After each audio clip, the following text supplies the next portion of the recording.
बिहार में मतदाता सूची को लेकर जो होने जा रहा है, क्या उसकी खबर आपको है? बिहार के 8 करोड़ से अधिक मतदाताओं तक सूचना पहुंच चुकी है। उन्हें पता चल गया है कि खुद को मतदाता साबित करने के लिए उन्हें किस तरह के प्रमाण पत्र देने होंगे।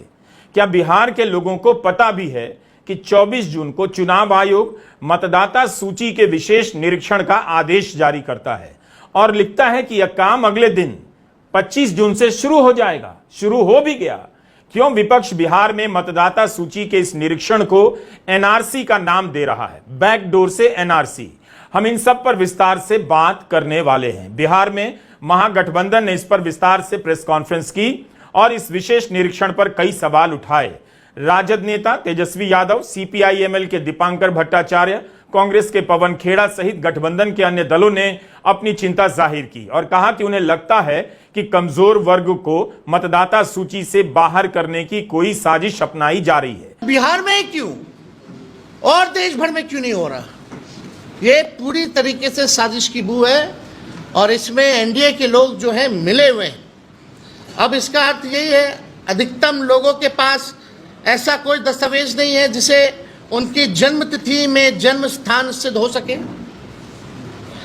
हमारा स्पष्ट मत है, ये सारा खेल चुनाव से पहले मतदाताओं की छटाई करके सत्ताधारी दल को फायदा पहुंचाने के लिए ये काम जो है किया जा रहा है।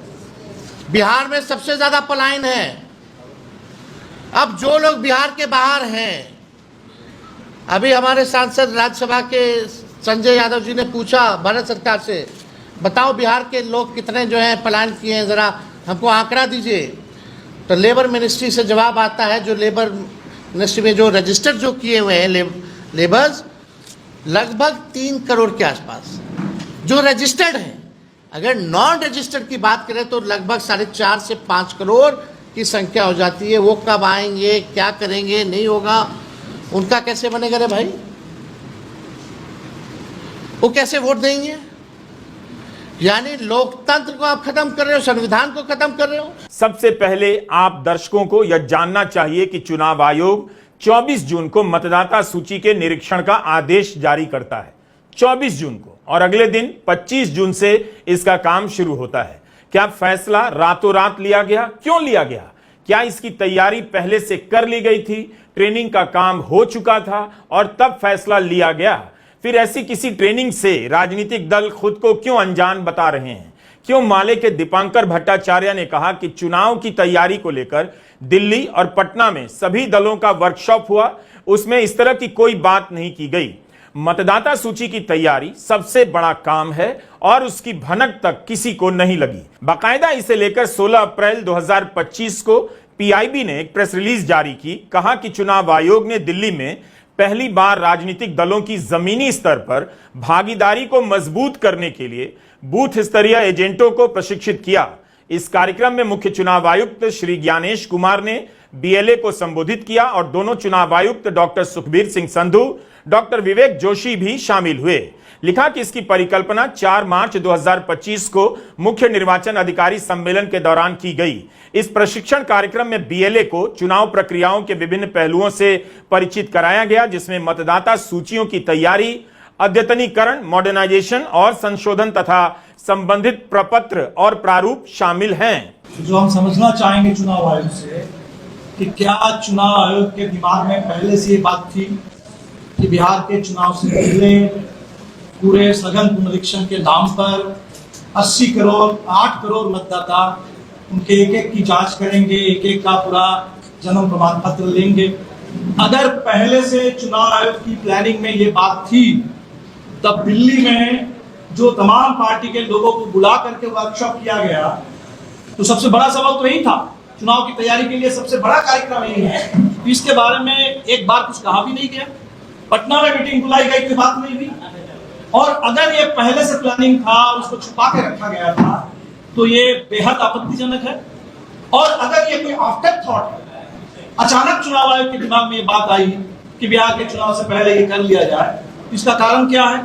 ADR, association for democratic reform के जगदीप छोकर ने कहा है कि एक दिन के आदेश पर इतनी सारी तैयारी मुमकिन है क्या सब तरह की ट्रेनिंग पहले की जा चुकी है? अगर की जा चुकी है तो भी क्या 3 महीने के भीतर घर घर जाकर 2 राउंड का सर्वे, ड्राफ्ट रोल, पोलिंग स्टेशन का इंतजाम, सीमाओं का पुनर्गठन और लोगों की शिकायतों और उनके निवारण का काम हो जाएगा? क्या इस तरह से सारे राज्य की मतदाता सूची के विशेष निरीक्षण को लेकर फैसला किया जा सकता है? जो सरकार 5 साल जनगणना नहीं करवा पाई, कई साल से विपक्ष मांग करता रहा, तो अब जाकर आदेश आया है, वह भी 1 मार्च 2027 से जनगणना शुरू होगी। वहां पर चुनाव आयोग 3 महीने के भीतर 8 करोड़ मतदाताओं का सर्वे करने जा रहा है। उन्हें प्रमाणित करेगा, उनसे नागरिकता साबित करने के लिए कहा जाएगा। जनगणना के काम में 5 साल से अधिक की देरी हो रही है और आप एक दिन के नोटिस पर पूरे बिहार को एनआरसी जैसी गिनती के लिए तैयार कर रहे हैं, विपक्ष का आरोप है।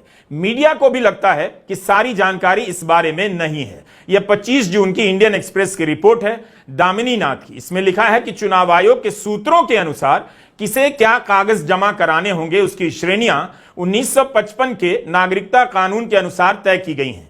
क्या अब नियमों को भी सूत्रों के हवाले से बताया जा रहा है? क्यों यह फैसला लिया गया होगा? इसकी क्या वजह रही होगी? क्या इसकी वजह यह भी हो सकती है कि इसके पीछे विपक्ष को उलझा दो, उसके पास जनता के बीच पहुंचने के संसाधन वैसे ही कम हैं, तो वह मतदाता सूची के पीछे लगा रहेगा? या जन प्रमाण पत्र का सवाल उठाकर ध्रुवीकरण की राजनीति को नए तरीके से हवा दी जाए?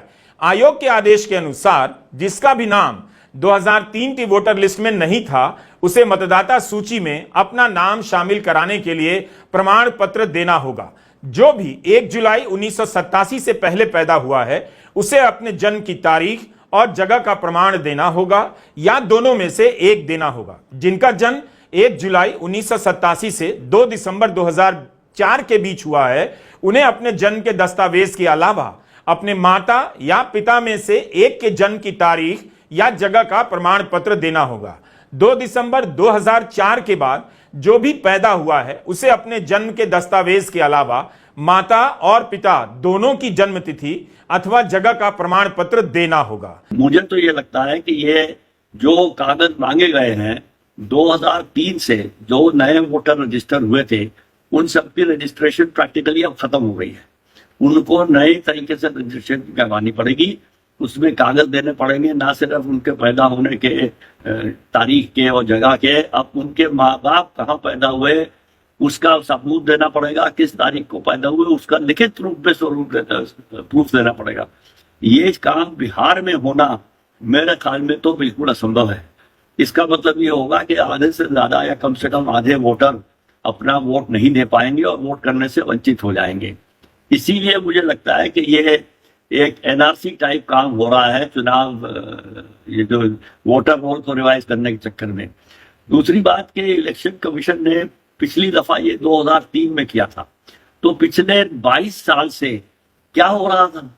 जो वजहें अब दी जा रही है वो पिछले 22 साल से नहीं थी, ये पिछले 4-6 महीने में हुई है।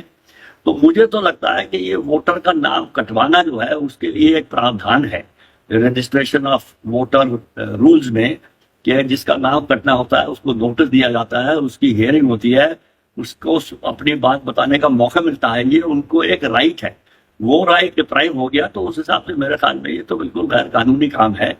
और ये जितनी कहानी ये चल रही है, मुझे लगता है या तो ये हो नहीं पाएगा, इस पे जाके बहुत कंफ्यूजन होगा, या आधे से ज्यादा वोटर्स को वोट नहीं करना दिया जाएगा, या फिर किसी एक खास पार्टी के लिए ज्यादा वोटिंग होगी और बाकी पार्टियों के लिए वोटिंग नहीं होगी। तो इसकी इम्प्लीकेशन बहुत कॉम्प्लिकेटेड है और ये एक बहुत पेचीदा मामला है। यह सारी कार्रवाई 25 जुलाई तक पूरी करने का आदेश जारी हुआ है। तब तक किसका फॉर्म जमा नहीं हुआ उसका नाम मतदाता सूची से हटा दिया जाएगा। दीपांकर भट्टाचार्य ने सवाल उठाया है कि असम की एनआरसी के समय 3.25 करोड़ लोगों की गिनती में 6 वर्ष का समय लग गया। क्या बिहार में 3 महीने में 8 करोड़ लोगों की गिनती की जा सकती है? 1 अगस्त से 1 सितंबर तक ऐसे लोगों को नाम हटाए जाने के फैसले को चुनौती देने का मौका दिया जाएगा। 1 जनवरी 2003 को मतदाता सूची में जो लोग जोड़े गए थे, वे 2003 के बाद से कई बार वोट दे चुके हैं। अब इन्हीं से कहा जा रहा है कि 1 महीने के भीतर अपनी नागरिकता साबित करें और प्रमाण पत्र जमा करा दें। द वायर के अपने लेख में जगदीप छोकर ने लिखा है, सरल शब्दों में इस आदेश का यही मतलब है कि 1 जनवरी 2003 के बाद जिसका भी पंजीकरण हुआ वो पंजीकृत वोटर नहीं माना जाएगा और इसका यह मतलब है कि प्रमाण पत्र देने तक वो भारत का नागरिक नहीं माना जाएगा। जगदीप छोकर का कहना है कि अगर जिन लोगों का नाम 1 जनवरी 2003 की मतदाता सूची में नहीं था, बाद में उनका नाम जुड़ा, अगर उन्हें पंजीकृत वोटर नहीं माना जाएगा तो 2003 के बाद से जितने भी चुनावों में उन्होंने वोट दिया है उन वोटों का अब क्या होगा? क्या वो सभी वोट और चुनाव अवैध माने जाएंगे? विपक्ष का भी आरोप है कि इसी मतदाता सूची पर 1 साल पहले चुनाव हुआ, क्या उसके नतीजे अवैध कहे जा सकते हैं? 1 साल के भीतर उसी मतदाता सूची पर चुनाव क्यों नहीं हो सकता? दूसरी बात, अगर इन सब लोगों को पंजीकृत वोटर नहीं माना जाएगा तो क्या इसका मतलब यह नहीं हुआ कि मतदाता सूची से उनका नाम हटा दिया जा चुका है? यह अपने आप में एक समस्या है। जिस मतदाता का नाम सूची से हटेगा, क्या उसे कारण बताया जाएगा? उसे जवाब देने का मौका दिया जाएगा? जो समय दिया गया है 1 महीने का, क्या वो पर्याप्त होगा? अगर इनमें से कोई अदालत गया तब कोर्ट को इस पर फैसला देना होगा। समय लग गया तो चुनाव में मतदान नहीं कर पाएगा। 3 महीने पहले ही बिहार में समरी रिव्यू हुआ था, तो उस समय स्पेशल इंटेंसिव रिव्यू की बात क्यों नहीं की गई? दूसरा सवाल, नए चुनाव आयोग ने बोला था अभी 1 महीने पहले कि उन्होंने 4000 कंसल्टेशन किए, तो उनमें से एक में भी स्पेशल इंटेंसिव रिव्यू पर चर्चा क्यों नहीं की गई? तीसरा बड़ा सवाल, इतना बड़ा कदम उठाने से पहले चुनाव आयोग ने राजनीतिक दलों से विचार विमर्श क्यों नहीं किया? ये सबसे बड़े स्टेक होल्डर्स होते हैं, ये चर्चा क्यों नहीं की गई? चौथा सवाल, ये जो स्पेशल इंटेंसिव रिव्यू है ये किसकी मांग पर किया जा रहा है? कहां से डिमांड आई है ये होने की? पांचवा सवाल, 22 साल बाद एकाएक निर्णय क्यों लिया गया और शुरुआत बिहार से क्यों की जा रही है, जहां पर कुछ ही महीनों में चुनाव होने हैं? क्या बिहार की राजनीति में इस सर्वे के बहाने चुनाव से पहले नागरिकता प्रमाण पत्र की दौड़ शुरू की जा रही है ताकि पूरा राज्य सदमे में आ जाए और इसी को लेकर दिन रात चर्चा होने लग जाए, मुद्दों की बात कहीं दर्ज ना हो? मतदाता नागरिक ही होता है, होना भी चाहिए, लेकिन नागरिकता प्रमाण पत्र की भारत की राजनीति का एक संदर्भ है। तो लोग पूछ रहे हैं कि कहीं बिहार में बैकडोर से चुनाव से पहले एनआरसी का भूत तो नहीं नचाया जा रहा है? इसकी आशंका फैलाकर किसे विचलित किया जा रहा होगा? लोग प्रमाण पत्र जुटाने और जमा करने को लेकर भाग दौड़ करने में लग जाएंगे। असम में एनआरसी के दौरान क्या हुआ और उस एनआरसी का क्या हुआ, क्यों अब उसकी बात वहां बंद है, इसका भी पता आपको करना चाहिए।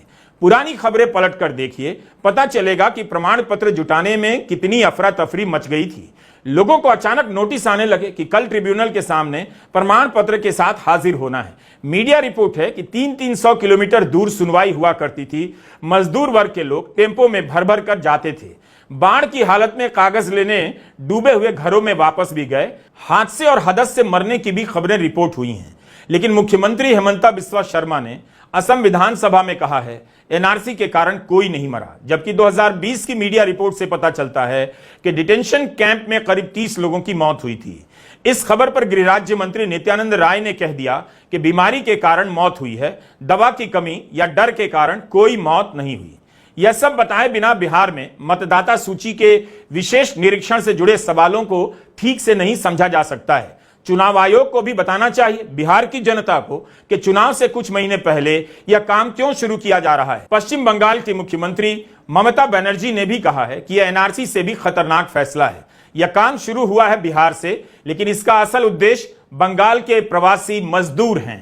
I request the election commission rectify the election list with proper guidelines of the common people so that no name will be who are the proper voter, no name will be deleted. Who died, yes, you delete that, we don't have any problem.